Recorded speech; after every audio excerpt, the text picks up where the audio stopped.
शिवसेना भाजपाच्या दावणीला बांधलेली नाही. लोकसभेच्या त्या फॉर्म्युल्यावर शिंदे गट आक्रमक म्हणाले, आमच्याबरोबर दगाफटका. गजानन कीर्तीकर म्हणाले, ज्या फॉर्म्युल्याची सध्या चर्चा आहे त्याची काही अधिकृत घोषणा झालेली नाही. हे जे 32-12-4 आकडे आपल्याला पाहायला मिळत आहे याला काही आधार नाही.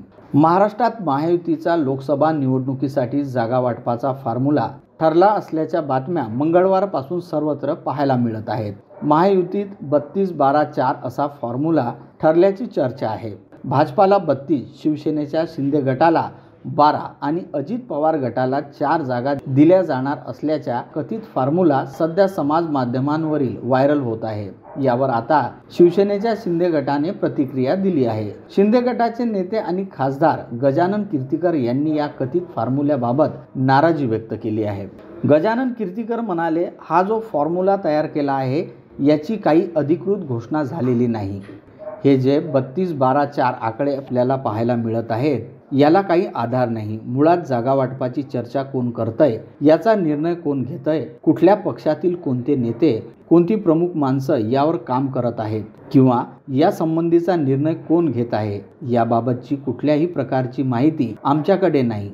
मी शिवसेनेचा एक नेता आहे. आमचे मुख्य नेते पक्षाची भूमिका ठरवताना माझ्यासह आमच्याबरोबर असलेल्या इतर नेत्यांशी चर्चा करतील अशी अपेक्षा आहे. 12 जागांबाबतचा प्रस्ताव आम्हाला अजिबात मान्य नाही. शिवसेनेच्या शिंदे गटातील आमदार गजानन कीर्तीकर म्हणाले, महायुतीत शिवसेनेला लोकसभेच्या 12 जागा देण्याबाबत काही ठरलं असेल तर ते आम्हाला मान्य नाही. 2019च्या लोकसभेचा विचार करता 22 जागांवर दावा आहे. गेल्या निवडणुकीत भाजपा 26 जागांवर लढली होती. त्यांचे 3 उमेदवार पराभूत झाले आणि त्यांनी 23 जागा जिंकल्या, तर आम्हाला 22 जागा मिळाल्या होत्या. त्यापैकी आमचे 4 उमेदवार पडले आणि आम्ही 18 जागा जिंकल्या. तसेच राज्यात विरोधी पक्षाचे 7 उमेदवार जिंकले, त्यापैकी आमचे 4 उमेदवार पडले आणि आम्ही 18 जागा जिंकल्या. तसेच राज्यात विरोधी पक्षाचे 7 उमेदवारही जिंकले. कीर्तीकर म्हणाले, मध्यंतरी राज्यात महाविकास आघाडीचं सरकार होतं, परंतु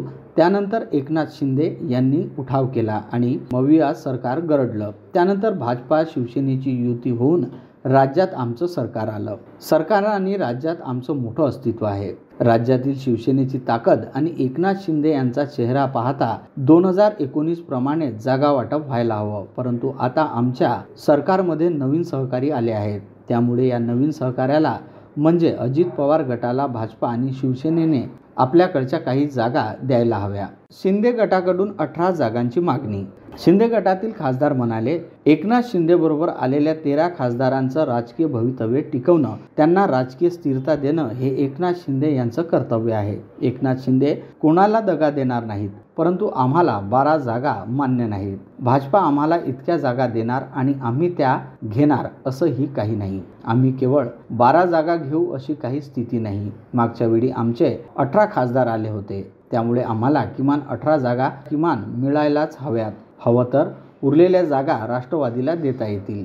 गजानन कीर्तीकर अधिक आक्रमक होत म्हणाले, भाजपाने जागा द्यायच्या आणि आम्ही त्या घ्यायच्या अशी आमची अवस्था नाही. त्यांनी 12 जागा दिल्यात की नाही ते देखील आम्हाला माहिती नाही. भाजपाने 12 जागा दिल्या म्हणजे आमच्यावर उपकार केले का? भाजपाने या गोष्टी चर्चा करून ठरवाव्या. आमच्या बाजूने कोण चर्चा करतंय, कोण निर्णय घेतंय हे काही आम्हाला माहीत नाही. आम्ही आमच्या जागांवर ठाम असायला पाहिजे.